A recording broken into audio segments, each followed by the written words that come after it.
Hello everyone, आज हम लोग डिस्कस करेंगे केन्स टेक्नोलॉजी के बारे में। तो ये एक स्मॉल कैप कंपनी है in the electronics manufacturing services industry.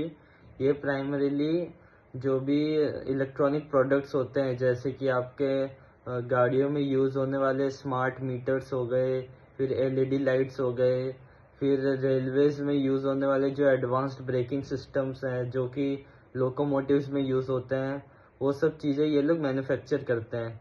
और इन सारी चीज़ों को मैन्युफैक्चर करने के लिए जो प्राइमरी रॉ मटेरियल यूज़ होता है वो है प्रिंटेड सर्किट बोर्ड्स, जिसे हम लोग पीसीबी भी कहते हैं। पीसीबी, ठीक है, वो भी कहते हैं, मतलब उसका फुल फॉर्म हो गया प्रिंटेड सर्किट बोर्ड्स।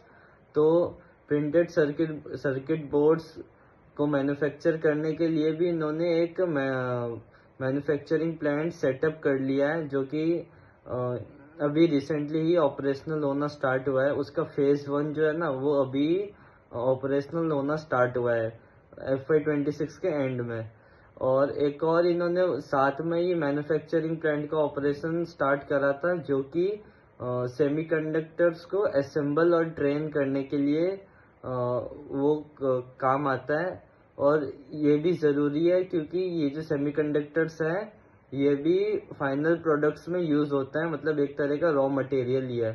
तो ये दोनों प्लांट्स का फेज 1 जो है वो ऑपरेशनल हो गया है। अभी फ़िलहाल इनके पास टोटल 22 मैन्युफैक्चरिंग प्लांट्स हैं इंडिया में, और 3 मैन्युफैक्चरिंग प्लांट्स हैं यूएस में। तो Q4 FY26 में इन्होंने रेवेन्यू को ग्रो करा है बाई आई थिंक अराउंड 30% से इन्होंने ग्रो करा है। फाइनल नंबर इनका कुछ 1200 करोड़ के आसपास था। फुल ईयर में इन्होंने जो टोटल रेवेन्यू रिकॉर्ड करा है वो है 3600 करोड़।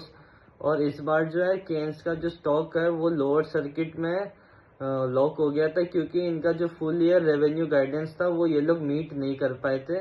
पहले इन्होंने गाइडेंस दिया था कि FY26 में ये लोग लगभग 4500 करोड़ का रेवेन्यू कर लेंगे। फिर इन्होंने गाइडेंस कम करके 4000 करोड़ किया, और अब फाइनली इन्होंने 3600 करोड़ ही रेवेन्यू कर पाए थे ये लोग। तो उस वजह से जो है, क्योंकि इनका रेवेन्यू गाइडेंस ये लोग मीट नहीं कर पाए, तो स्टॉक जो है वो लोअर सर्किट में लॉक हो गया था। इसके पीछे मैनेजमेंट ने जो कारण बताया है वो ये है कि जो भी वेस्ट एशिया क्राइसिस चल रहा है उसकी वजह से इनको सप्लाई चेन डिसरप्शंस और मैक्रो इकोनॉमिक शॉक्स की वजह से इनका जो रेवेन्यू है वो ये लोग अपना गाइडेंस मीट नहीं कर पाए। तो ये मैनेजमेंट का कहना है। तो अब देखो, अब ये तो हो गया, मतलब गाइडेंस तो मीट नहीं कर पाए, स्टॉक भी लोअर सर्किट में लॉक हो गया, वो सब तो जो होना था वो तो खत्म हो गया। अब FY27 में हमें देखना है कि बिजनेस कैसे परफॉर्म कर सकता है।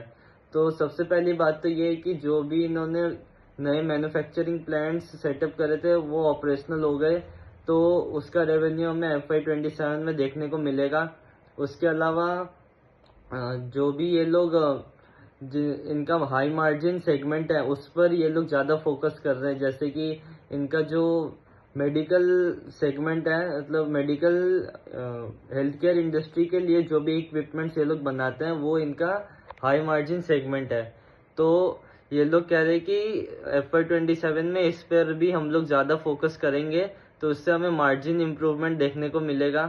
तो हम देख सकते हैं कि इनका जो फ्यूचर में रेवेन्यू और मार्जिन्स ग्रोथ हमें देखने को मिल रहा है। और उसके अलावा तो ये लोग AI का भी यूज़ करेंगे। तो AI का यूज़ करके इनका कहना है कि हम लोग ऑपरेशंस को हम लोग और इम्प्रूव करेंगे, और जो इनका कॉस्ट है वो भी कम हो जाएगा।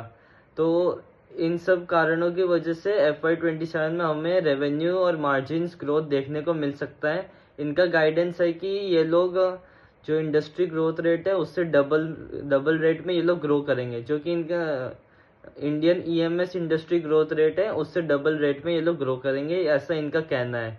तो अब क्योंकि इन्होंने ऑलरेडी एक बार नहीं 2 बार इन्होंने गाइडेंस मिस कर दिया है, तो फिर मैं तो यही सजेस्ट करूंगा कि हमें 1-2 क्वार्टर इनका एग्जीक्यूशन देख लेना चाहिए, फिर हम डिसाइड करेंगे कि स्टॉक में पैसा लगाना है या नहीं, ऐसा मेरा मानना है। बाकी आप देख लो आपको कैसे करना है। और एक और डेटा मेरे को ये शेयर करना था कि इनका जो अभी टोटल रेवेन्यू शेयर है उसमें से 55% जो है वो इंडस्ट्रियल इक्विपमेंट्स से आता है और लगभग 25% आता है ऑटोमोटिव इक्विपमेंट से, और बाकी का जो बचा हुआ है वो है एरोस्पेस और फिर वही मेडिकल वाला सेगमेंट उससे। तो यही बात थी कैन्स टेक्नोलॉजी की।